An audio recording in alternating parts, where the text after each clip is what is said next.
So I wanted to ask you if you see, I mean, first of all, do you work with security at all?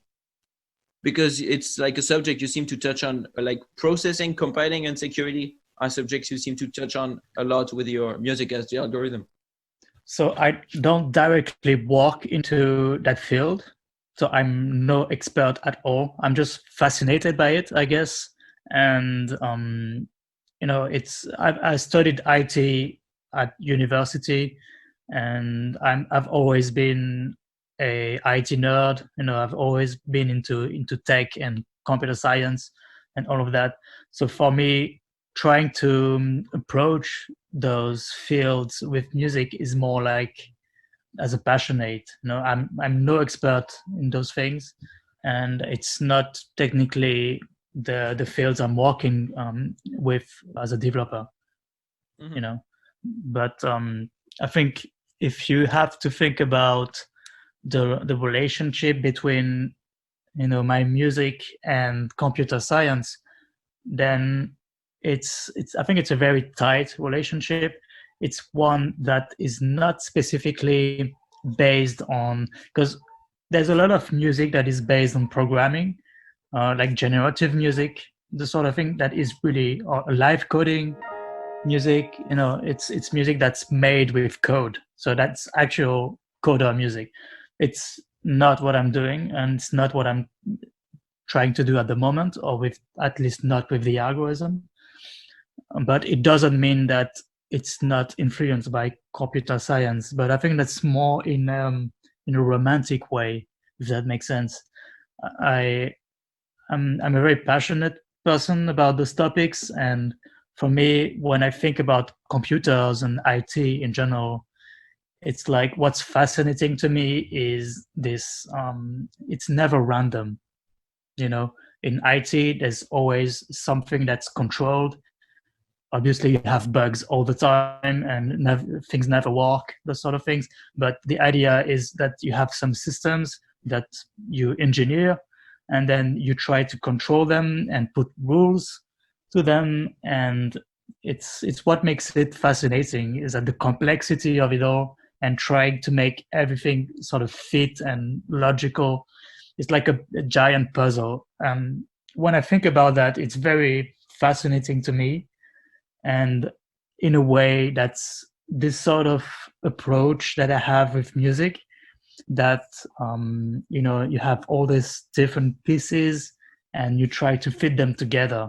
And yeah, so trying to keep things into control in this very elaborate way and methodical way is exactly what I'm doing, but with music.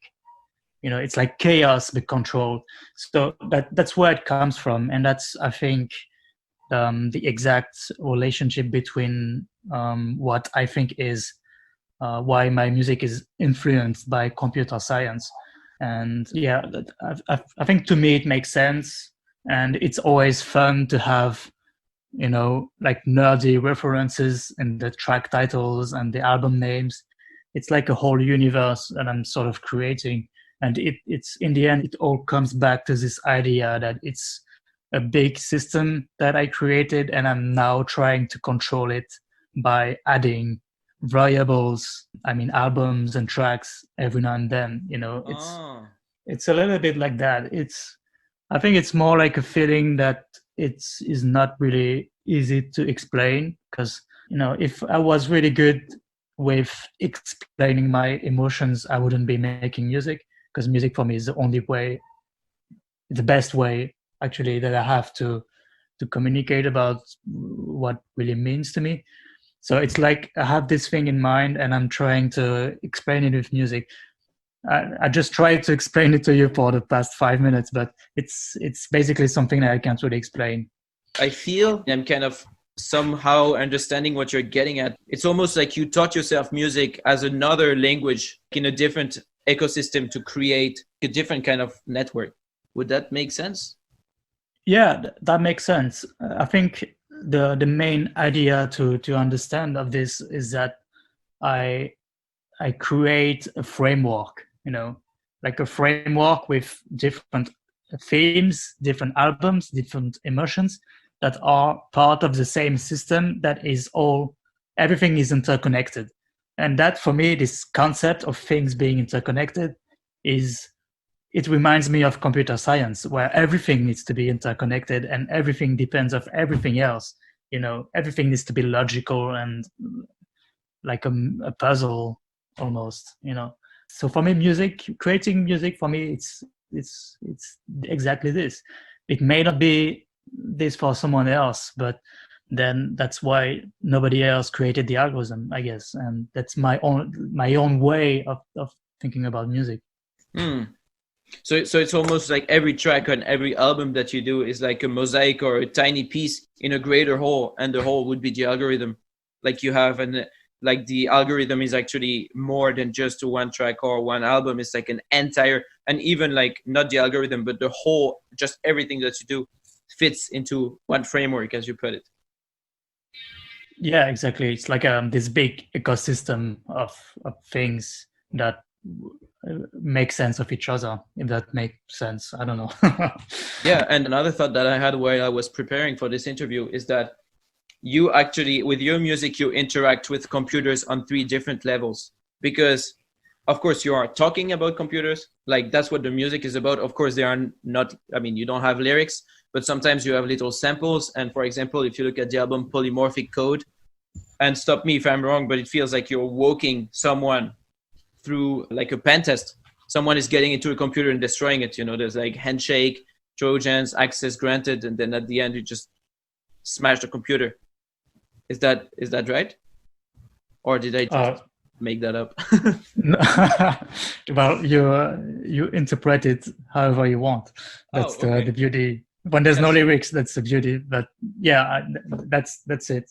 Yeah, so maybe it's just my interpretation. But so there is this first layer of that you are talking about computer and computer science, and then the way you make the music, you program it, and you have like these processes that you were just mentioning, where you are approaching music making like some kind of like programming and language, and on a deeper layer, on a third layer, you are actually making the music itself on a computer. So I thought it was pretty interesting to have like this like computer science thing at every level of the creative process. And I don't know if it's just me who having crazy thought, or if it's like yeah, I mean, basically what you're trying to say is that I'm a big nerd, which is true. And I spend too much time on the computer. My mom was telling me this all the time. But yeah, I mean, you're right. And if I was good with I don't know, playing, like if I was a really good pianist, I would be spending my time on the piano, but that's not the case. The reality is I'm good with computer, at least I think, and that's something that I'm trying to go more and more in depth, all the time, trying to understand more and more about it. And that's the thing about programming as well. There's the beauty of understanding things more and more in depth. Understanding the system more and more in depth. It's I really like that it all comes together. And I think with music, and specifically my the way that I create albums and my side projects, that everything is sort of connected. It's for me it's beautiful in some ways, and it's just the tiny things. So I don't know if you didn't mention it, but maybe you know already, but the name Boucle Infinie is actually, it comes from a track from the algorithm called Boucle Infinie, which is on the second demo that I released in 2010. Mm-hmm. So what I'm getting at is that this sort of tiny things for me has a big meaning, because all my projects start to be interconnected. And then I have the feeling that I'm creating the system and the puzzle that gives me joy for some reason. There's so many things in my life where I don't have control over, and for me, I find my personal satisfaction with controlling things. I don't like controlling people, that sort of things, obviously, but being able to control my own little system and my own little music and universe is is very satisfying, I think.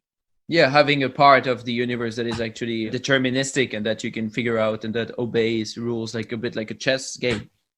Yeah, pretty much. And there's another aspect to this whole thing that I would like to touch on as well,